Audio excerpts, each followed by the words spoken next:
जय हिंद जय भारत दोस्तों, स्वागत है आपका अपने YouTube channel dreams fly exam study platform में। आज आपके लिए एक नई वीडियो नई ताज़गी के साथ दीपावली के शुभ अवसर की पर्व के बाद दोबारा से उपस्थित हुए हैं। तो ये वीडियो है उच्चारण स्थान। तो जानते हैं उच्चारण स्थान, जो भी हम वर्णमाला है या शब्द हैं जिनको हम बोलते हैं तो वो स्थान जहाँ से वो बोले जाते हैं वो उनका उच्चारण स्थान कहलाता है। जैसे उच्चारण स्थान की परिभाषा है, मुख के जिस भाग से जो वर्ण बोला जाता है वह भाग उस वर्ण का उच्चारण स्थान कहलाता है। जैसे जो भी अक्षर है वर्णमाला के अ कहाँ से बोला जा रहा है तो वो उच्चारण स्थान जहाँ से उसकी आवाज़ निकल रही है वही स्थान उसका उच्चारण स्थान कहलाएगा।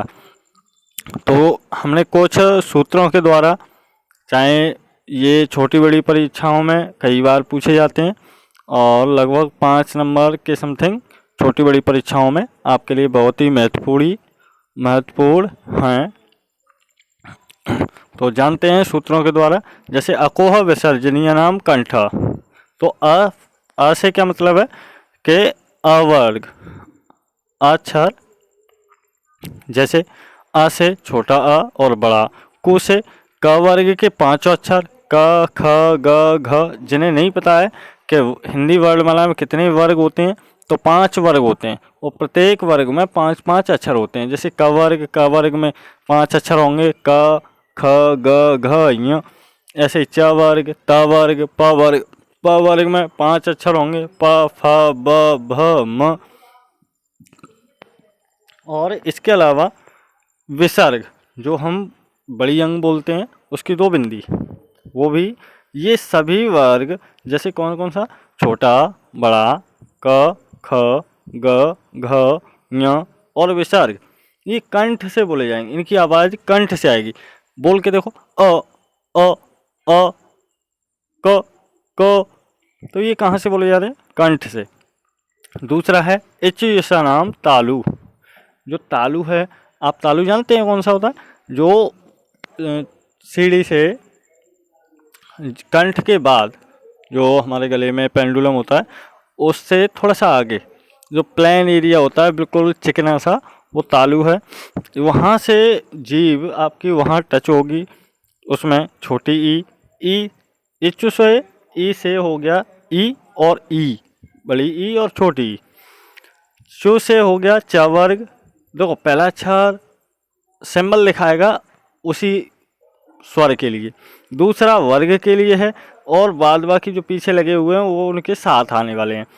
तो जैसे च वर्ग में च छ ज झ और य, जो हम चूलकियाँ बोलते हैं वो, क्योंकि इसके चूल के जैसा मुंह होता है इसलिए आम बोल चाल में इसको चूलकियाँ बोल लेते हैं, बल्कि ये चूलकियाँ नहीं है, ये है ञ।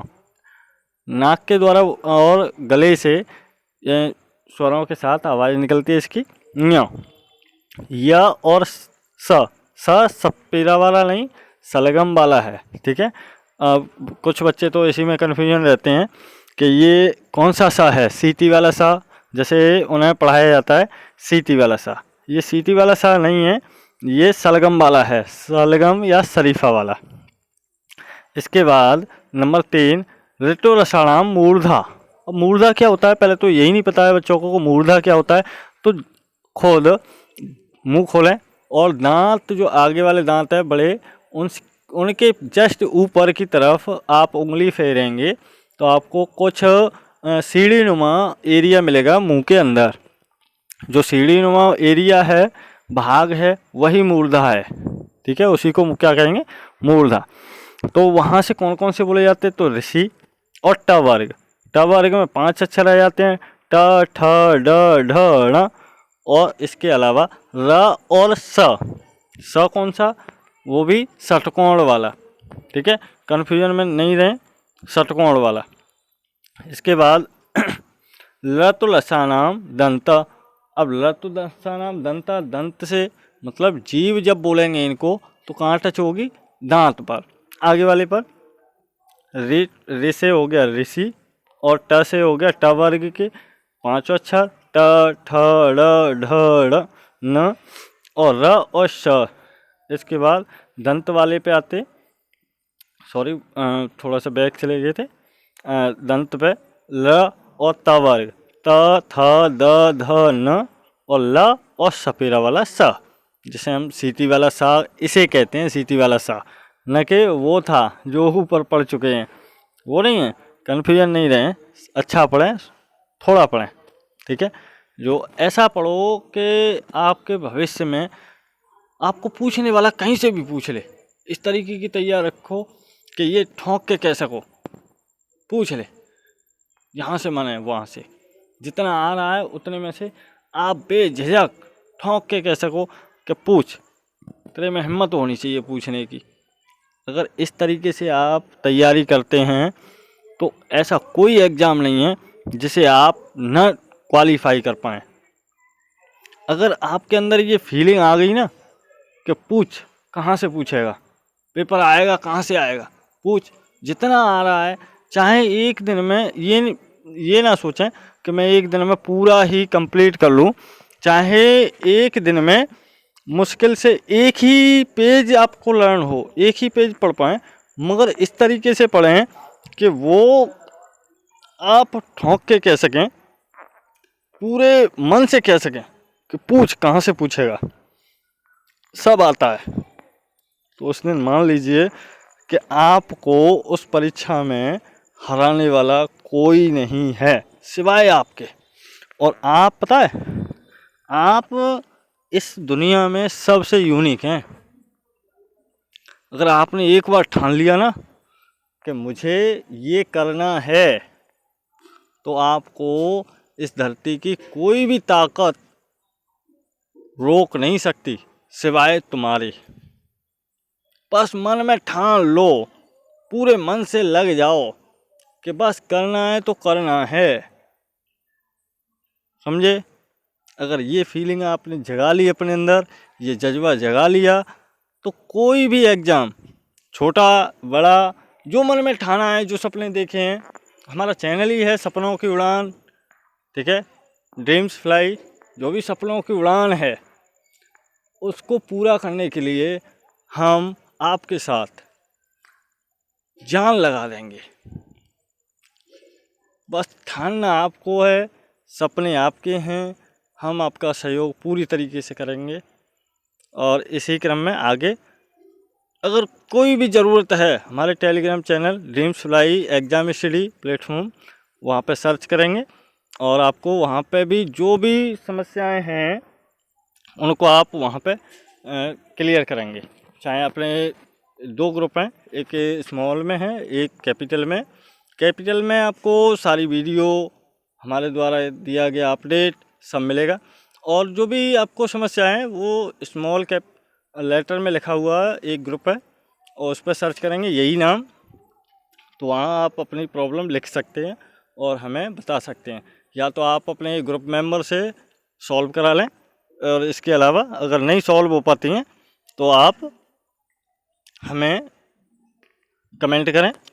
और जिन बच्चों के सपनों की उड़ान है, जो पूरा करना चाहते हैं, थोड़ा सा उनके लिए कष्ट करें कि आप उनको भी बताएं कि यहाँ आपकी समस्याओं का निदान होता है और ये ग्रुप जल्दी ही ग्रो करेगा, ऐसी कामना कीजिए। यहाँ आपकी समस्या का समाधान किया जाएगा, छोटी बड़ी सभी समस्याएं चाहे कैसी भी हो, पढ़ाई से संबंधित सभी पूरी होंगी। उसके बाद उपदमानीय नाम ओष्ठौ, उपदमानीय नाम ओष्ठौ, छोटा ऊ, बड़ा ऊ और प वर्ग। प वर्ग में 5 अक्षर प, फ, ब, भ, म। इसके अलावा आप याद करते चलें, कहीं ना कहीं आप नोट्स बनाएं अपने, उन पर लिखें, क्योंकि हमारे समझ में या हम उसको जल्दी याद कर पाते हैं जो हमने खुद लिखा है। किताबें बहुत सारी हैं, किताबें एक जरिया होता है आपको दिखाने का, समझाने का। बस याद वो सबसे जल्दी होता है जो हम खुद अपने हाथ से लिखे हैं। हमारा दिमाग इस तरीके से भगवान ने विकसित किया है कि जो हम खुद कर लेते हैं उसको कभी नहीं भूलते। और जब भी आप याद करने बैठें तो एक इमेज बनाएं अपने माइंड में, वो आप कभी नहीं भूलेंगे। एक जैसे फिल्म होती है, आप फिल्म देखते हो, वो आपके माइंड में छप जाती है, उस तरीके से एक फिल्म बनाएं। जो भी पढ़ रहे हैं थोड़ा पढ़ें, अच्छा पढ़ें, और उसी के साथ आपको सफलता मिलेगी। उसके बाद यम गणना नाम नासिका, नासिका होती है नाक, ये नाक से कौन कौन से अक्षर बोले जाते हैं, तो वो है 5, य म ण न न, अणा खाली और न। फिर उसके बाद ए दऊ तो कंठ तालु, ये कंठ तालु से कौन कौन से बोले जाते हैं, छोटी ए और बड़ी ए। छोटी ए 2 अक्षरों से मिलकर बनता है, ये संयुक्त स्वर भी है। संयुक्त स्वर जो संयुक्त में से होता है, 2 अक्षर या 2 से ज़्यादा अक्षरों से मिलकर कोई बनता है या शब्दों से मिलकर बनता है, तो वो संयुक्त कहलाता है। तो यहाँ पे ये छोटी ए है, वो 2 अक्षरों से मिलकर बनी है, एक अ है और एक ई है, छोटी वाली। ऐसे ही बड़ी ए अ है और छोटी ए से मिलकर बनी है। इसके बाद ओ दो तो कंठोष्ठ, कंठोष्ठ के लिए 2 आएंगे, छोटा ओ और बड़ा ओ। फिर वकार से दंतोष्ठ, वह है वो दंतोष्ठ से मिलकर बनता है। और इसी क्रम में नई वीडियो जो हिंदी साहित्य की होगी, उसमें पत्र पत्रिकाएं, नाटक, कहानी, संपूर्ण हिंदी साहित्य आपको जल्दी ही प्रोवाइड किया जाएगा। जल्दी ही नई वीडियो के साथ आपके साथ उपस्थित होंगे। जय हिंद, जय भारत, धन्यवाद। ज़्यादा से ज़्यादा दोस्तों को आप सब्सक्राइब करवाएं, शेयर करें, कमेंट करें। कमेंट करने से और शेयर करने से देखो कोई हमें फ़ायदा नहीं है, बस हाँ हमारा उत्साह बढ़ता है जब लोग जुड़ते हैं, हमें भी पढ़ाने में आनंद आता है, हमारी एनर्जी होती है, और इतना हम आपके लिए कर रहे हैं तो आपका भी दायित्व तो बनता है कि कमेंट करें, लाइक करें, जिससे हमें थोड़ी सी खुशी मिले और हमारी ऊर्जा का संचार बना रहे। हम आपके लिए नई नई वीडियो लेके आएँ, अपलोड करें। धन्यवाद।